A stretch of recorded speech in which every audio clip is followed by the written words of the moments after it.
Hello students, how are you students. हमने class 10th chapter first resources and development का first video आपके पास send कर रखा है। आज हम पार्ट सेकंड रीड करेंगे। पार्ट फर्स्ट में हमने रिसोर्सेज के बारे में, interdependence relationship between nature technology institution के बारे में रीड किया। Resources, type of resources, natural and human beings, classified resources for type, basis of origin, basis of acceptability, basis of ownership, basis of status of development। ये 4 type हमने की, ये इनके बारे में हमने डिटेल से रीड किया। और आज हम डेवलपमेंट ऑफ रिसोर्सेज, कैसे हम विकास कर सकते हैं संसाधनों का। Resources are vital for human survival as well as maintaining the quality of life. संसाधन जिस प्रकार मनुष्य के जीवन के लिए सबसे इम्पोर्टेंट है, मनुष्य की लाइफ की क्वालिटी को बनाए रखने के लिए रिसोर्सेज सबसे जरूरी है। यानी कि हमें अपनी जीवन की गुणवत्ता को बनाए रखने के लिए रिसोर्स की सबसे ज़्यादा ज़रूरत है। It was believe that resources are free gift of nature.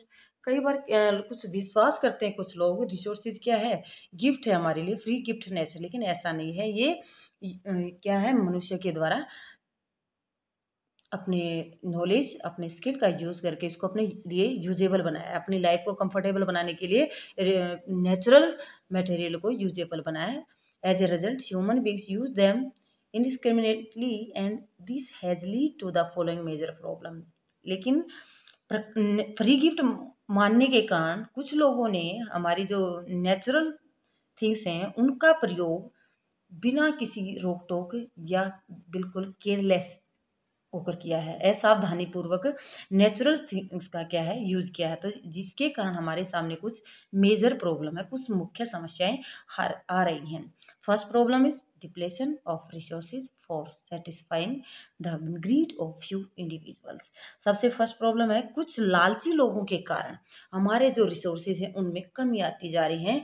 Resources का ज़्यादा यूज हो रहा है जिससे वो हमारे सामने अब कम होते जा रहे हैं। हमारी ज़रूरतों के अकॉर्डिंग वो संसाधन कम मात्रा में रह गए हैं। Second problem, accumulation of resources in few hands which in turn divide the society into two segments. Example, have and have not, rich और पुअर। तो रिसोर्सेज का कुछ ही लोगों के हाथों में होने के कारण, यानी रिसोर्सेज का यूज कुछ ही लोग कर पा रहे हैं, जिसके कारण हमारा जो सोसाइटी है वो 2 पार्ट्स में बट गई है। जिन लोगों के हाथ में रिसोर्सेज ज़्यादा वो क्या हो गए, रिच हो गए हैं, और जिन लोगों के हाथ में रिसोर्सेज कम है वो लोग पुअर हो गए। तो इस प्रकार हमारी सोसाइटी में 2 टाइप्स के क्या होगी, कैटेगरी होगी, एक rich category, second is poor categories. तो ये क्या हमारा फर्स्ट और सेकंड प्रॉब्लम है। Third problem, indiscriminate explorations of resources has led to global ecological crises such as global warming, ozone layer depletion, environmental pollutions and land degradation। तो संसाधनों का इस प्रकार केयरलेस होकर प्रयोग करने से, अंधाधुंध प्रयोग करने से हमारे सामने जो प्रॉब्लम है वो सबसे बड़ी प्रॉब्लम है ग्लोबल इकोलॉजिकल क्राइसिस। यानी कि जो भूमंडलीय क्या बढ़ रही है, ग्लोबल वार्मिंग बढ़ रही है, पृथ्वी के ऊपर जो गर्मी है वो ज़्यादा बढ़ती जा रही है, ओजोन जो लेयर है उसमें छिद्र हो रहा है। तो इस प्रकार जो एनवायरनमेंट पोल्यूशन है वो ज़्यादा बढ़ता जा रहा है। लैंड डिग्रेडेशन, यानी कि जो ज़मीन है हमारी उसकी फर्टिलिटी कम होती जा रही है, उसका उपजाऊपन कम होता जा रहा है। ये क्या किसके कारण है, जो नेचुरल हमारे पास रिसोर्सेज है उनका ज़्यादा मात्रा में प्रयोग करने के कारण ये प्रॉब्लम हमारे सामने हो चुकी हैं, खड़ी हो चुकी हैं। And equitable distribution of resources has become essential for a sustainable qualities of life and global peace. If the present trend of resources depletion by a few individuals and countries continues, the future of our planet is in danger। तो इस प्रकार मनुष्य की जो life है उसमें quality बनाए रखने के लिए और ग्लोबल पीस, यानी कि पूरे विश्व में शांति बनाए रखने के लिए इन रिसोर्सेज का जो बंटवारा है, डिस्ट्रीब्यूशन है, वो इस प्रकार हो कि सब लोगों के हाथ में रिसोर्सेज आए, यानी कि सब लोग उसका प्रयोग कर सकें।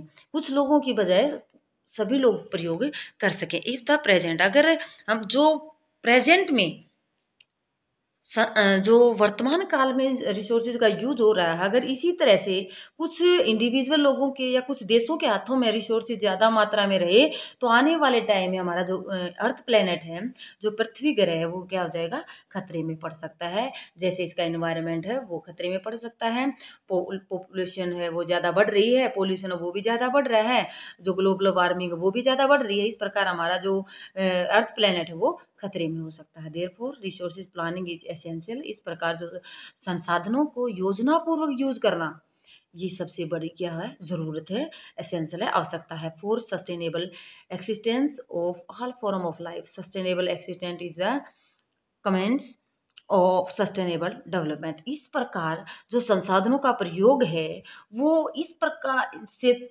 योजना बनाई जाए ताकि सभी व्यक्ति उसको प्रयोग कर सके एट प्रेजेंट टाइम में, और आने वाली जनरेशन के लिए हम कुछ न कुछ बचा सकें। इसको बोलते हैं हम सस्टेनेबल या सतत पोषणीय विकास। सतत मीन हमेशा पोषण करता रहे, यानी आने वाली जनरेशन, आने वाली पीढ़ियों के लिए भी जो रिसोर्सेज हैं वो बने रहे। ये ना कि अब एट प्रेजेंट तो हम इसका इतना ज़्यादा मात्रा में यूज़ करें कि हमारी तो सारी ज़रूरत पूरी हो जाए, लेकिन आने वाले पीढ़ी दर पीढ़ी की जनरेशन है उनके लिए कुछ ही ना बचे। तो ये sustainable developments, economic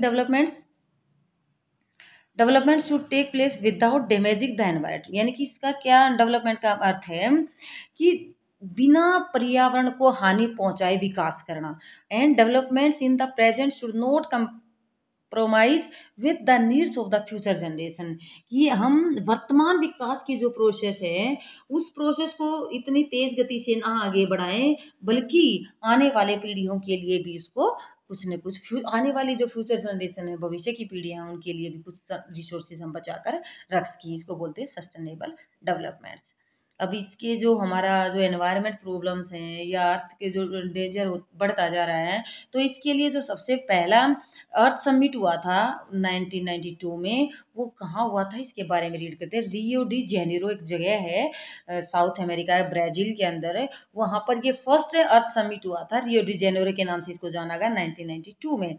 in June 1992 more than 100 heads of states, यानी कि 100 राज्यों के जो मुखिया थे, मीट मिले Rio de Janeiro in Brazil for the first international earth summit.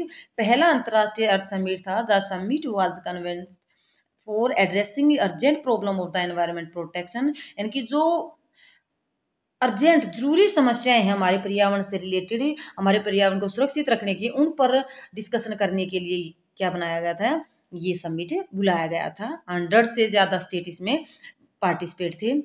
Socio and economic development at global level, यानी पूरे विश्व के लेवल पर, विश्व स्तर पर विकास करना था। Assembled leader sign the declarations on global climate change and the biological diversity. इस प्रकार सभी जो स्टेट थे, 100 स्टेट से, 100 से ज़्यादा स्टेट थे, उन्होंने आपस में मिलकर इन सामाजिक और आर्थिक विकास की समस्याओं को हल ढूंढने के लिए, ये सम्मेलन में जितने भी इकट्ठे हो रखे थे सभी नेताओं ने इस जलवायु परिवर्तन और ग्लोबल क्लाइमेट चेंज, जलवायु परिवर्तन और बायोलॉजिकल डाइवर्सिटी, यानी कि जो जैविक विविधता है उसको सुरक्षित रखने के लिए क्या किए थे, साइन किए थे, सिग्नेचर किए थे। The Rio convention endorsed the global forest principles and adopt agenda 21 for achieving sustainable development in 21st century. तो इस प्रकार कुछ ऐसे प्रिंसिपल बनाए गए थे रियो सम्मेलन के अंदर, जो वन सिद्धांत यानी forest principle, global forest principle, पूरे विश्व के जो वन प्रिंसिपल बनाए गए थे, अडॉप्ट जो एजेंडा किया गया था, उसको नाम दिया गया था 21st एजेंडा, क्योंकि यह जो सतत पोषणीय विकास है आने वाली ये फर्स्ट सेंचुरी के लिए तैयार किया गया था। 21st सेंचुरी जो शताब्दी है उसके लिए ये एजेंडा तैयार किया गया था। तो एजेंडा जो 21 है वो क्या है, एजेंडा 21 में क्या गया, it is a declaration signed by the world leader. जो विश्व के कुछ मुख्य नेता थे उन सब ने मिलकर घोषणा की थी 1992 में एट यूनाइटेड नेशन कॉन्फ्रेंस, जो हमारा संयुक्त राष्ट्र संघ है उसके द्वारा एनवायरमेंट डेवलपमेंट्स ये इसकी फुल फॉर्म है UNCED की, United Nation conference environment and development, which to place at Rio de Janeiro, Brazil. It's aim, इसका जो मुख्य लक्ष्य था, अचीविंग ग्लोबल सस्टेनेबल डेवलपमेंट, यानी पूरे विश्व में सतत पोषणीय विकास को बढ़ावा देना। It is a agenda to combat environmental damage, इसका मुख्य उद्देश्य है सभी लोगों के जो एनवायरमेंट डैमेज है, पर्यावरण में जो हानि हो रही है उसको बचाने के लिए, पॉवर्टी गरीबी को दूर करने के लिए, disease through global cooperation on common interest, यानी कि जो बीमारियां उनको कैसे रोका जाए, और पूरे वर्ल्ड के इंटरेस्ट को ध्यान में रखते हुए म्यूचुअल नीड्स, जो मुख्य आवश्यकताएं हैं, शेयर्ड रिस्पॉन्सिबिलिटी, जिम्मेदारियों को आपस में बांटना। One major objective of the agenda 21 is that every local government should draw its own local agenda 21। इस प्रकार जो एजेंडा 21 का मेन मोटिव था, वो प्रत्येक लोकल जो गवर्नमेंट्स है उस लोकल गवर्नमेंट के द्वारा अपना खुद का एजेंडा 21 तैयार करना, ताकि हम निचले लेवल से लेकर वर्ल्ड लेवल तक इसमें सुधार कर सकें। जब तक नीचे लोकल लेवल में सुधार नहीं होगा तब तक वर्ल्ड लेवल पर सुधार मुश्किल हो सकता है। तो रिसोर्सेज जो प्लानिंग है, संसाधन की जो योजना है वो कैसे बना सकते हैं। Planning is the widely accepted strategy for judicious usages of resources. इस प्रकार जो प्लानिंग करना है, योजना बनाना है, वो क्या है, जो संसाधनों का प्रयोग करने के लिए, जितने रिसोर्सेज उनको यूज करने के लिए हमें एक योजना के तहत यूज करना होगा, यानी प्लानिंग के द्वारा ही हम यूज करना होगा। It has importance in a country like India, ये सबसे ज़्यादा जरूर है भारत जैसे देश के लिए, इम्पोर्टेंट है, महत्वपूर्ण भारत जैसे देश के लिए, which has enormous diversity in the availabilities of resources, क्योंकि यहाँ अलग अलग टाइप के लोग रहते हैं, यहाँ संसाधन भी क्या हैं, अलग अलग विविधता के संसाधन पाए जाते हैं। There are region which are rich in certain type of resources, यहाँ कुछ एरिया ऐसे हैं, कुछ क्षेत्र ऐसे हैं जहाँ पर बहुत ज़्यादा मात्रा में रिसोर्सेज पाए जाते हैं, but are deficients in some other resource, लेकिन कुछ जगह पर रिसोर्सेज नाम मात्र के मिलते, बिल्कुल न के बराबर मिलते हैं। There are some region which can be consider self sufficient in term of the availability of resources, यहाँ कुछ स्थानों पर तो जो रिसोर्सेज हैं वो सफिशिएंट हैं, यानी कि बहुत ज़्यादा मात्रा में मिलते हैं, लेकिन other some region which have acute shortage of some vital resource, लेकिन दूसरे स्थानों पर रिसोर्सेज की बहुत ज़्यादा कमी है। तो इस प्रकार क्या है कि भारत के अंदर डाइवर्सिटी होने के कारण कुछ स्थानों पर जो रिसोर्सेज हैं वो बहुत ज़्यादा मात्रा में और कुछ पर बहुत ही कम है। एग्जाम्पल के लिए the states of Jharkhand, Chhattisgarh, Madhya Pradesh are rich in minerals and कोयला डिपॉजिट, तो यहाँ पर कोयला और जो मिनरल्स है, खनिज है, बहुत ज़्यादा मात्रा में पाए जाते हैं। 3 स्टेट याद रखना इंडिया के अंदर, Jharkhand, Chhattisgarh and the Madhya Pradesh.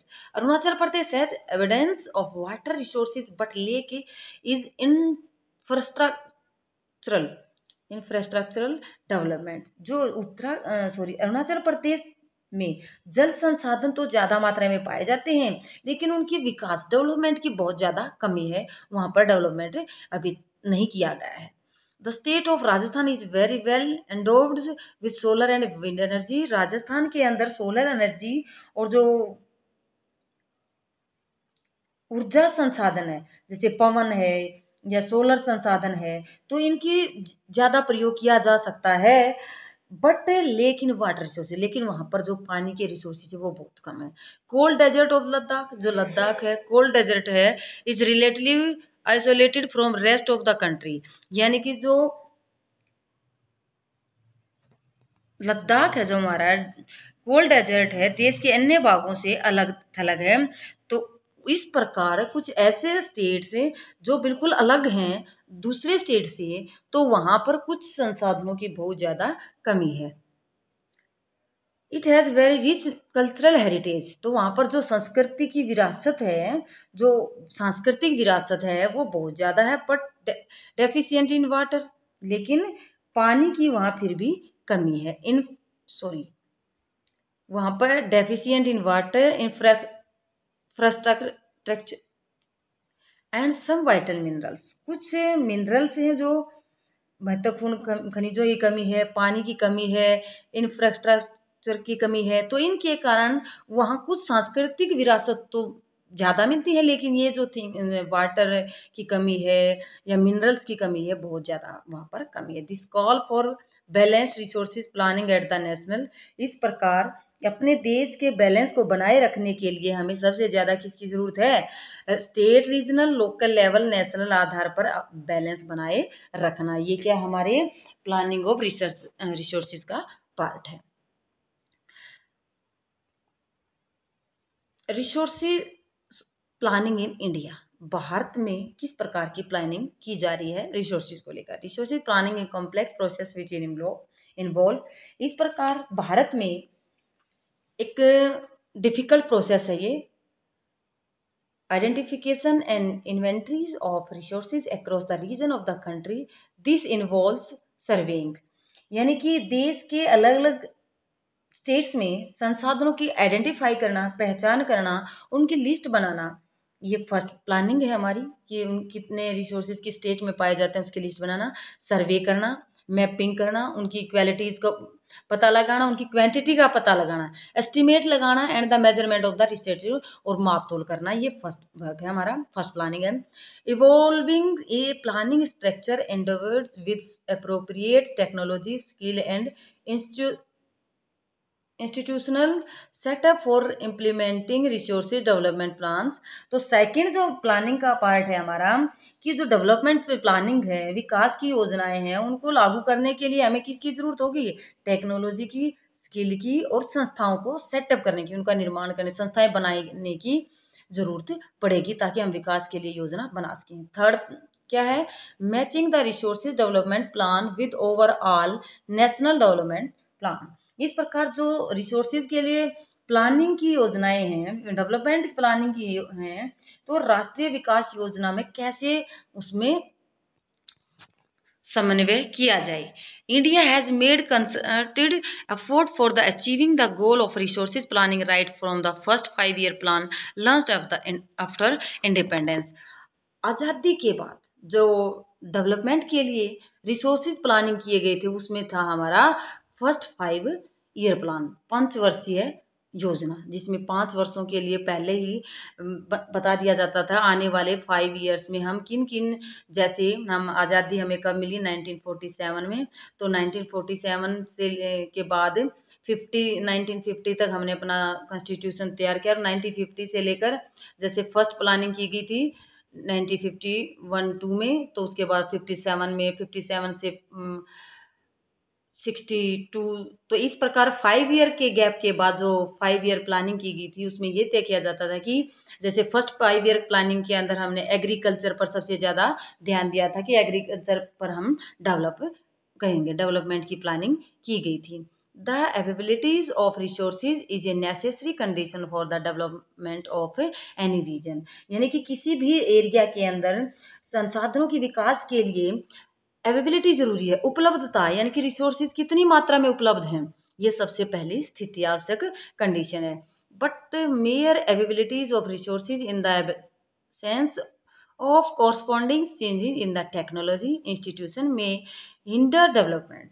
इस प्रकार जो हमारी टेक्नोलॉजी है या इंस्टीट्यूशन से जो संस्थाएं हैं उनमें जो परिवर्तन का अभाव है, तो मात्र संसाधनों की उपलब्ध जो अवेबिलिटी है उनसे विकास संभव नहीं है, यानी कि जब तक हम टेक्नोलॉजी का और संस्थाओं का निर्माण अच्छी तरह से नहीं कर लेते तो तब तक हमारे रिसोर्सेज को विकास नहीं कर सकते। There are many region in our country, हमारे देश के बहुत सारे एरियाज हैं आर रिच इन रिसोर्सेज, जहाँ बहुत ज़्यादा मात्रा में रिसोर्सेज हैं, but these include A economically backward reason, लेकिन ये एरिया है वो बहुत ही आर्थिक रूप से कमज़ोर हैं, पिछड़े हुए हैं, यानी कि वहाँ पर विकास के नाम का कोई काम नहीं किया जा रहा। On the country there are some region which have a poor resources, कुछ राज्य ऐसे हैं जहाँ पर रिसोर्सेज कम मात्रा में है, but they are the economically development, लेकिन फिर उन्होंने आर्थिक रूप से अपना विकास किया है। तो ये कैसे हुआ है इसके बारे में हम आगे रीड करेंगे।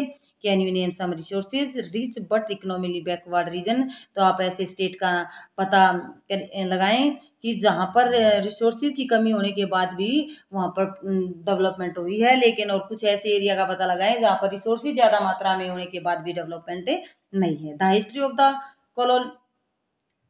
colonizations revealed that rich resources in colonies were the main attraction for the foreign inventor. तो इस प्रकार जो हमारा इतिहास है, इतिहास हमें क्या बताता है, जो अदर कंट्री के रूलर हमारे यहाँ आकर हमारे इंडिया पर कंट्रोल किया था, उसको बोलते हैं कॉलोनाइजेशन, यानी कि उपनिवेशवाद अब हमारे देश पर आकर कंट्रोल किया अदर कंट्री के द्वारा।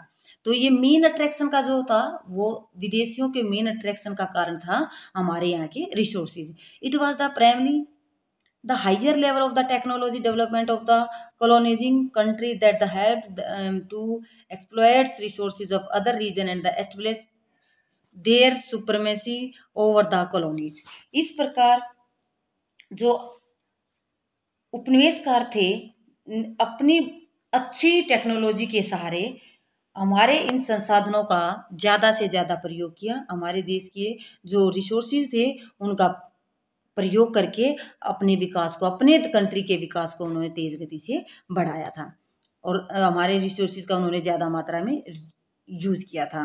Therefore resources can contribute the to developments only when they are the accompanied by appropriate technology development and institutional change। इस प्रकार जो उपयुक्त टेक्नोलॉजी की कमी के कारण या जो इंस्टीट्यूशंस हैं, जो संस्थाएं हैं, उनके निर्माण के बिना हमारे यहाँ अप्रोप्रिएट ढंग से डेवलपमेंट नहीं हो पाया। India has experience all this in different phases of colonisations, यानी कि जो उपनिवेशक थे ब्रिटिश थे, उन्होंने हमारे देश के ऊपर क्या किया था, हमारे रिसोर्सेज का अपने एक्सपीरियंस का ज़्यादा फायदा उठाकर हमारे रिसोर्सेज का ज़्यादा यूज किया। In India, developments in general, the resources development in particular does not only involve and the availabilities of resources। इसमें न केवल भारत के संसाधन विकास, लोगों की जो टेक्नोलॉजी है, लोगों की नॉलेज है, उस पर आधारित नहीं था, but also the technology, quality of human resources and the historical experience of the people. बल्कि वो किस पे था, टेक्नोलॉजी पर था। मनुष्य जो है, मानव संसाधन खुद उसकी क्वालिटी पर और ऐतिहासिक अनुभव के योगदान ज़्यादा रहा था, यानी कि पुराना जो अनुभव है, एक्सपीरियंस है, उसके आधार पर डेवलपमेंट करने की कोशिश की गई थी। कंजर्वेशन ऑफ द रिसोर्सेज, कैसे हम रिसोर्सेज को सुरक्षित कर सकते हैं।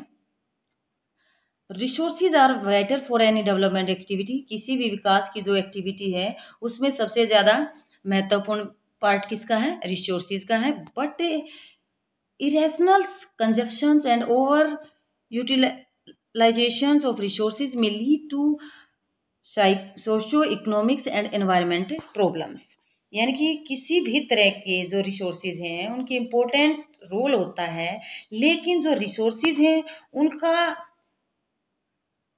केयरलेस यूज करना और ज़्यादा यूज करने के कारण हमारे सामने कई जो इकोनॉमिक और सोशली जो प्रॉब्लम आ रही हैं या इन्वायरमेंटल प्रॉब्लम है, वो हमारे सामने आ खड़ी हैं।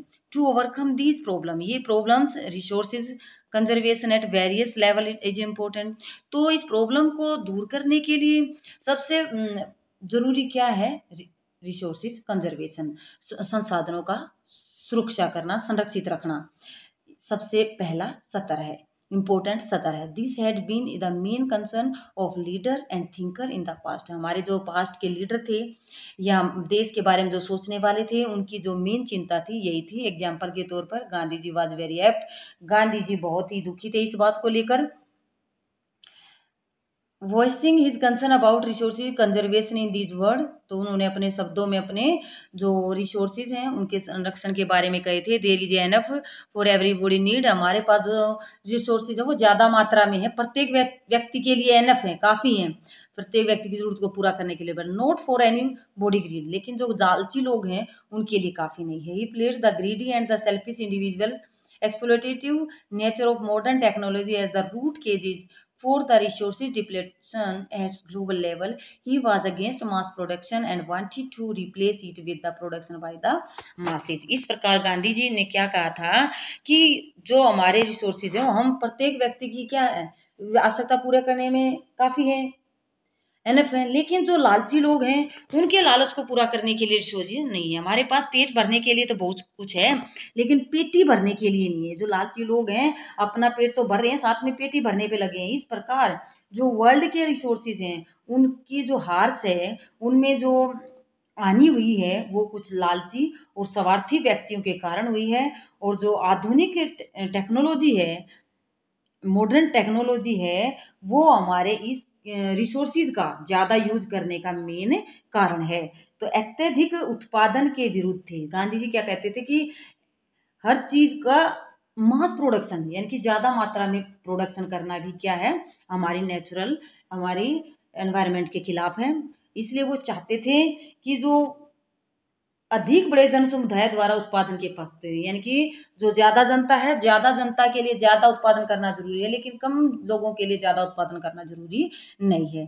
इस प्रकार at the international level Club of Rome advocated resources conservation for the first time in more systematic way 1968 में क्लब ऑफ रोम ने सबसे पहले जो रिसोर्सेज कंजर्वेशन की बात की थी 1968 में स्टार्ट की थी। उसके बाद 1974 में Gandhian philosophies was once again presented by the Gandhi ji की जो सुमेसर ने अपनी पुस्तक में लिखी थी। क्या नाम था पुस्तक का? नाम था समाज इज ब्यूटीफुल। उसने अपनी पुस्तक लिखी थी समाज is beautiful seminals contribution with respect to resources conservation at the global level and made by the Brundtland commission report 1987। This report introduce the concept of the sustainable development and advocate.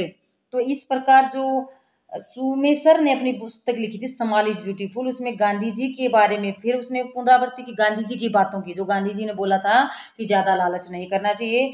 ऐसे ही 1987 में ब्रूटलैंड आयोग report के द्वारा विश्व स्तर पर जो संसाधन संरक्षण में मूल योगदान दिया गया था, यानी कि हमारे डेवलपमेंट में सस्टेनेबल डेवलपमेंट में भी मुख्य योगदान दिया गया था। Which was subsequently published a book entitled Our Common Future. Another significant contribution was made in the Earth Summit Rio de Janeiro, Brazil 1992। तो इस प्रकार ये वर्ल्ड की एनवायरनमेंट को ध्यान में रखते हुए आवर कॉमन फ्यूचर हमारा सबका साझा भविष्य एक शीर्षक से पुस्तक पब्लिश की गई थी। इस पुस्तक में महत्वपूर्ण जो योगदान था वो रियो डी जेनेरो जो समिट हुआ था, अर्थ समिट हुआ था 1992 में, उसके द्वारा जो सम्मेलन हुआ था उस सम्मेलन के द्वारा सबसे ज़्यादा महत्वपूर्ण योगदान दिया गया था। ओके स्टूडेंट्स, आज यहीं तक करते हैं। लैंड रिसोर्सेज के बारे में नेक्स्ट वीडियो में रीड करेंगे। तो उम्मीद है वीडियो को ध्यान से सुनोगे और लेसन को अच्छी तरह से समझोगे। Okay students,